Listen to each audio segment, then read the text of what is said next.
Ito po si Kamonching at ito ang balitang yayanig sa buong mundo. Pagkatapos ng nakakakilabot na pambobomba ng Estados Unidos sa Iran gamit ang mga pinaka-advanced na B-2 stealth bombers at iba pang modernong jet, halos mapulbos ang kabisera ng Iran. Nagmistulang abo ang mga gusali. Wala pang eksaktong bilang kung ilan ang namatay at sa ngayon, hindi pa rin matukoy kung may mga Pilipino ang nadamay. Muling naghayag ang Supreme Leader ng Iran, hindi kami aatras. Humingi siya ng kapatawaran sa kanyang mamamayan at nanawagan ng paglilikas. Kaya karamihan ay nagsilikas sa mga kabundukan, ngunit hindi dito nagtatapos ang banta. Nagbanta na ang Iran na susurpresahin nila ang Israel sa pamamagitan ng mga missile na hindi nila kayang i-intercept. Isang uri ng high-speed attack na maaaring tumagos sa depensa at magdulot ng matinding pagkawasak.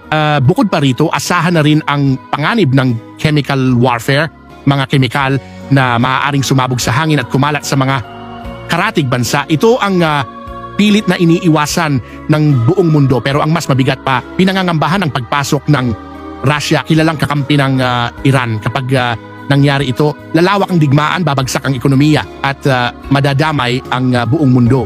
Una pa lang langis, sumirit na ang presyo sa pandaigdigang merkado at ito pa lang ang simula ng mas malalim na krisis maghanda dahil ang apoy ng digmaan ay unti-unti nang lumalaganap sa buong mundo.